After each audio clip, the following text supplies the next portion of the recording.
Hi, my name's Phil. I like to talk about politics. In this video, I would like to discuss how Boris Johnson is continuing moves to ensure that he doesn't face media scrutiny as part of a plan to ensure that he has a relatively smooth time through as much of this parliament as he can, but most especially to make sure that he gets broadly positive coverage for the next general election. But first, if you'd like to see more of my videos, then please subscribe to the channel and click the bell notification icon.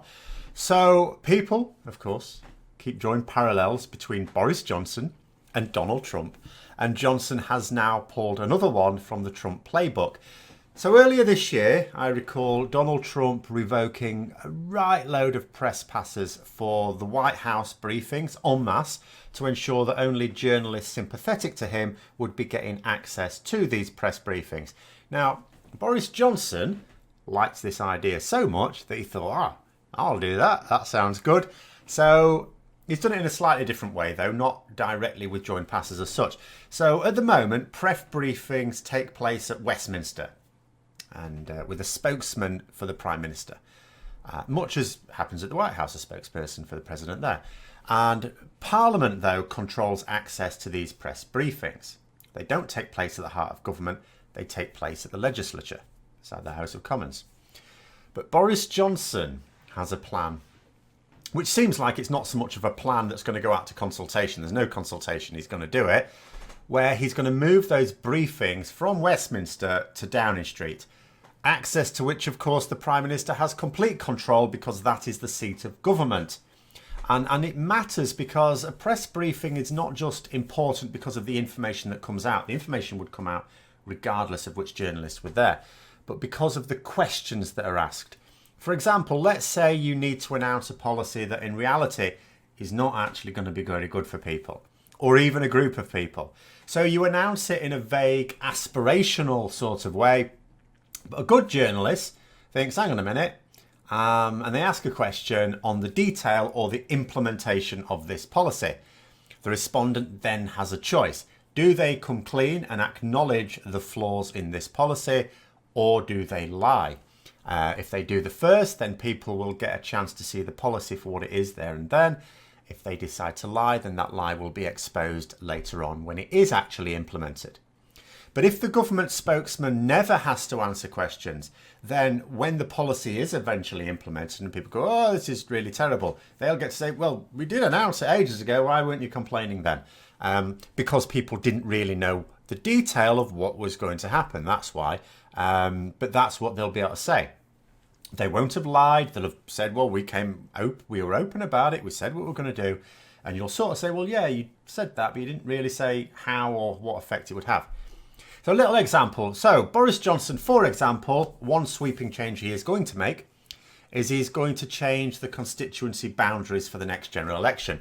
This will allow him to win a majority in Parliament with a smaller minority of the electorate. It's worth remembering, bear in mind, he got less than 43% of voters voting for the Conservatives, and yet his party has not just a bit of a majority in Parliament, a whacking great majority in Parliament. It's quite obscene. And yet he wants to make sure that he doesn't even need as much as 43% next time. But he said that he's going to make these changes in his manifesto to make it fairer and to make everyone's vote count the same. Well, if everyone's vote counts the same, then it should surely take a majority of voters to elect a majority government. The Prime Minister or his spokesperson could be asked if this policy will ensure that it is impossible to get a majority in Parliament without a majority of the electorate voting for that party. Again, they'd have to either admit that it would not, in which case there can be more uncomfortable follow-up questions, or they would have to lie, in which case the lie would be exposed later. Needless to say, news groups have been complaining about this idea to move press briefings to Johnson's lair. In response, the government said, because there's always going to be a reason for this, again, about aspirational, they said it was so that other officials could take part in them. The implication being, well, certain things there's going to be briefings, and maybe you'd like to talk to this expert on the matter as well as, my official spokesperson. That'll be good for you, won't it? You'll get more, you'll get more detail then. Yeah, brilliant. Sounds great. However, these journalists then said, well, hang on a minute. How come you can't just move those officials from Downing Street to Westminster, where the briefings take place right now.